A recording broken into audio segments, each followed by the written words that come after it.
हजरात मोहतरम, घुटने पर आया अमेरिका, कैसे, क्या हुआ, और इस रिपोर्ट में बड़ी बड़ी खबर है। पूरी खबर जानने के लिए वीडियो को पूरा देख लीजिए। आप देख रहे हैं रज़ाग्राफी अनस्क्रिप्टेड पर इजराइल, मिडिल ईस्ट, फिलिस्तीन, गाज़ा, यमन अपडेट। दोस्तों, यमन के लड़ाकू जो हुथीज़ हैं, उनकी सरकार यमन में आधी है, यानी आधी यमन और आधे दूसरे लोग मिलकर पार्टी बनाए हुए हैं और देश चला रहे हैं। लेकिन यमन के जो हुथीज़ लड़ाके हैं ये बहुत एग्रेसिव हैं। ये इजराइल अमेरिका की एक नहीं सुनते। है तो ये छोटा संगठन, लेकिन ये हमेशा से टक्कर पर रहते हैं। अब लाल सागर में इन्हीं हुथियों का ज़बरदस्त तरीके से भौकाल है और इन हुथियों ने लाल सागर को पूरी तरह से जाम किया हुआ है, जिसकी वजह से America, Germany, France, Britain, Israel को लगातार मुश्किलों का सामना करना पड़ रहा है और लाल सागर पूरी तरह से पैक हो चुका है। दूसरी बड़ी बात यह है कि यही यमन इजराइल पर हर रोज़ दर्जनों मिसाइल और दर्जनों ड्रोन दागता है, जिसे अमेरिका, फ्रांस, ब्रिटेन, जर्मनी के युद्धपोत लाल सागर में जो तैनात हैं वो रोकते हैं। अब इन कई देशों का नुकसान बड़ा हो रहा है हुथीज़ की मिसाइलें रोकने में, और इसके बावजूद हुथीज़ के कई ड्रोन और मिसाइलें इजराइल तक पहुंच जाती हैं, जिस पर अमेरिका, इजराइल और तमाम इसके साथी जलील हो रहे हैं। ऐसे में खबर आती है, ये खबर देखिए। रिपोर्ट ये है कि अमेरिका ने हुथियों को, जिसको तथाकथित आतंकी टेररिस्ट ऑर्गेनाइजेशन कहा जाता है, इस संगठन को अमेरिका ने मान्यता नहीं दी है। तो अमेरिका ने ऑफर किया कि अगर आप लाल सागर में हमले बंद कर दें, इजराइल पर हमला बंद कर दें और शांत बैठ जाएं, तो हम आपके ग्रुप को मान्यता दे देंगे और यमन में आपकी सरकार को अप्रूवल दे देंगे। यानी पूरी सरकार हुथियों को देने के लिए अमेरिका कुछ इस तरह से तैयार हुआ कि घुटने पर ही बैठ गया। हुथीज़ लेकिन नहीं झुके। हुथीज़ ईमान के पक्के। हुथियों ने क्या किया, तुरंत ये खबर बनाकर सामने डाल दी और दुनिया को बता दिया। इसके बाद दुनिया को लगा कि अरे बाप रे बाप, ये अमेरिका जो घुटने टेक रहा है। अमेरिका ने जैसे ही देखा कि खबर लीक हो गई, तो अमेरिका ने अगले ही अपडेट में साफ इनकार कर दिया कि हमने ऐसा ऑफ़र, कोई भी ऑफ़र हुथियों को नहीं दिया। अब आपको क्या लग रहा है, हुथी सच बोल रहे हैं या अमेरिका? कमेंट कीजिएगा। हज़रात मोहतरम, हुथियों के सामने अमेरिका इसलिए और घुटने टेक रहा है क्योंकि हुथीज़ इजराइल और अमेरिका का भौकाल सीधा मिटा रहे हैं। आपको मालूम ही होगा, इसी मुट्ठी भर के हुथियों ने, यमन के इस संगठन ने अमेरिका का सबसे खतरनाक ड्रोन माना जाने वाला MQ-9 रीपर मार गिराया है।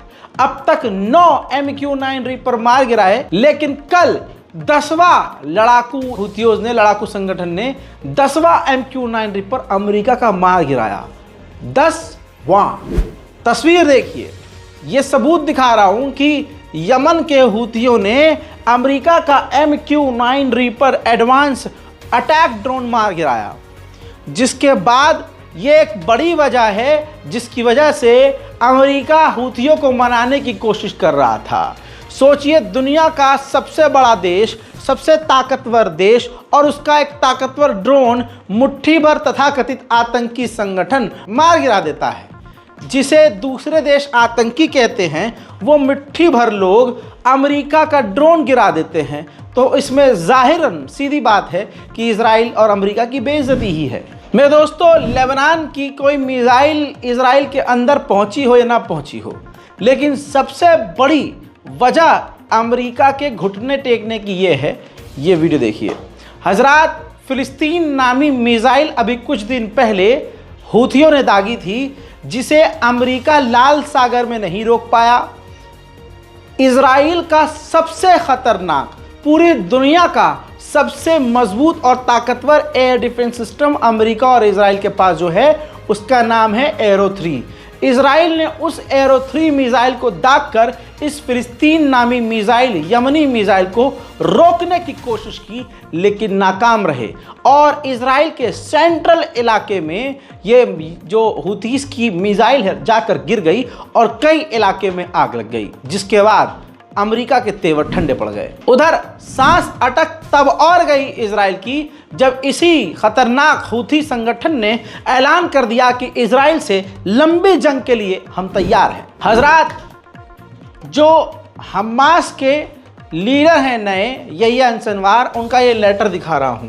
उन्होंने यमन की गवर्नमेंट और हूथियों को धन्यवाद लिखा है, शुक्रिया अदा किया है, जिस तरह से आप इजराइल को रोकने की कोशिश कर रहे हैं, हमला कर रहे हैं और फिलिस्तीन का आप साथ दे रहे हैं। हजरात, मैं आपको पहले ही अपडेट दे चुका हूं कि किस तरह से पेजर का इस्तेमाल करके इजराइल ने खतरनाक हमला किया। उससे जुड़ी एक ताज़ा जानकारी अभी आई है। जो लेबनान में मौजूद ईरान के एम्बेसडर थे, वो एम्बेसडर भी बुरी तरह से घायल हुए और वो अंधे हो गए। उनकी आंखें पूरी तरह से बेकार हो गई इजराइल के उस पेजर अटैक में। इजराइल ने तो कांड कर दिया, लेकिन डर भी रहा है। उधर तुरंत अमेरिका ने हाथ पैर मारना शुरू कर दिए और ईरान को वार्निंग दी कि भाई साहब, इस हमले, पेजर हमले का बहाना मारकर कई गलत कदम मत उठाना, हालात बिगड़ जाएंगे। इसी पेजर अटैक से एक और बड़ा अपडेट आपको लेकर आया हूं। बताना चाहूंगा कि ये जो पेजर अटैक किया है, धमाका इजराइल ने लेबनान में किया है, ये हमला, ऐसा हमला इजराइल तब करने वाला था जब इजराइल और लेबनान की फुल स्केल पर जंग चल रही होती, खतरनाक घमासान जंग चल रही होती। लेकिन वक्त से पहले इसलिए धमाका कर दिया इजराइल ने क्योंकि हिजबुल्लाह के किसी 2 अधिकारी को इस पूरे प्लान की अपडेट मिल गई थी, जानकारी मिल गई थी। तो एक हिजबुल्लाह के लड़ाके को तो वहीं कत्ल कर दिया, कमांडर को ढूंढ ढांड के। दूसरे व्यक्ति को ये पकड़ नहीं पा रहे थे इजराइल। अब इससे पहले कि वो हिजबुल्लाह का कमांडर दूसरे लोगों को आगाह करे, उससे पहले ही ये धमाका करना पड़ गया। आइए मैं अब आपको वो पेजर भी दिखाता हूँ। यह है ताइवान का gold Apollo AR-924 model. Pager की तस्वीर देखिए, ताइवान में बना है, लिथियम की बैटरी है, 85 दिन तक इसकी बैटरी चलती है, 95 ग्राम इसका वेट है। दोस्तों, गर्मी से सर्दी बेहतरीन तरीके से झेल सकता है, वाइड रेंज सिग्नल है और वाटरप्रूफ और डस्ट प्रूफ है, USB-C टाइप एडवांस चार्जर है। लेकिन मेरे दोस्तों, यही वो पेजर है जो दर्जनों हिजबुल्लाह के लड़ाकुओं की मौत का सबब बना और ये पेजर जानलेवा बन गया, इजराइल का लेटेस्ट हथियार बन गया। इजराइल के पेजर अटैक की कंप्लेंट करने की तैयारी लेबनान की सरकार कर रही है। UN के अंदर इजराइल के खिलाफ कंप्लेंट की जाएगी। अब ये बात तो क्लियर है कि हिजबुल्लाह, सीरिया के लड़ाके कुछ ना कुछ तो ज़रूर करेंगे। तस्वीर अब आपके सामने है, एमरजेंसी मीटिंग चल रही है इजराइल के कमांडरों की। IDF के कमांडर बड़े स्केल पर मीटिंग कर रहे हैं कि अब आगे क्या करना है। वहीं अगली तस्वीर में आप देखें, हिजबुल्लाह का तगड़ा नुकसान हुआ, सीरिया में लड़ाके घायल हुए और लेबनान के अंदर ईरान के एम्बेसडर अंधे हो गए। इसकी खुशी में इजराइल के सड़कों पर, गलियों में यहूदी लोग मिठाई बांटते हुए नजर आ रहे हैं। यमन के एक लड़ाकू संगठन अंसारुल्लाह, उन्होंने कह दिया कि इस बुरे वक्त में हम यमन के अंसारुल्लाह के हजारों ट्रेंड फाइटर लड़ने के लिए हिजबुल्लाह की तरफ से लेबनान भेजने को तैयार हैं। उधर अमेरिका के विदेश मंत्री एंटोनी ब्लिंकन एक बार फिर से इजिप्ट आने वाले हैं हमास और इजराइल के मीडिएशन के लिए। वहीं मेरे दोस्तों, इजराइल पूरी ताकत दुनिया को दिखाए, एडवांस हथियार करे, नरसंहार करे, कुछ भी करे, लेकिन हकीकत ये भी है इजराइल की जो GDP है 3.1 से नीचे गिर चुकी है, 3.1% से नीचे गिर चुकी है और लगातार इजराइल की GDP गिरती जा रही है। इजराइल को ये जंग इतनी महंगी पड़ रही है कि अब तक $55 बिलियन इजराइल के खर्च हो चुके हैं। जबकि 40,000 से ज़्यादा इजराइल की कंपनियां और बड़े बड़े कामकाज कंपनियां, फैक्ट्रियां और काम पूरी तरह से बंद हो चुके हैं। कई सारे जो बड़ी बड़ी कंपनियां थी, इंटरनेशनल ब्रांड थे, वो भी बंद हो चुके हैं। दूसरे देशों की कंपनियां जो इजराइल में इन्वेस्ट करती थी वो भी इजराइल से पैसा निकाल चुकी हैं। यकीन कीजिए ये इजराइल के अंदर की ही रिपोर्ट है कि इजराइल को ये जंग काफ़ी भारी पड़ रही है। उधर नेतन्याहू के खिलाफ इजराइल में अभी भी प्रदर्शन जारी है, क्योंकि ऐसे लाखों यहूदी हैं जो नहीं चाहते कि जंग हो।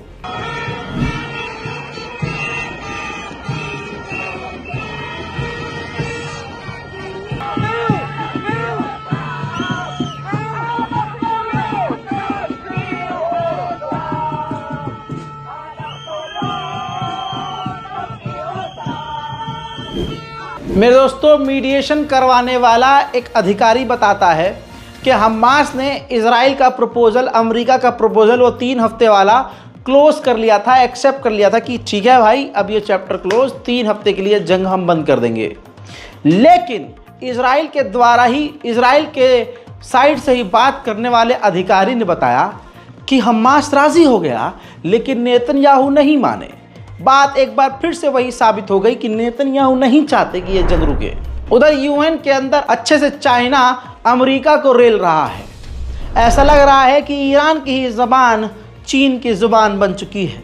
चाइना ने कहा कि पिछले 1 साल से अमेरिका ही ऐसा मुल्क है जो सीज़ फायर होने नहीं दे रहा है।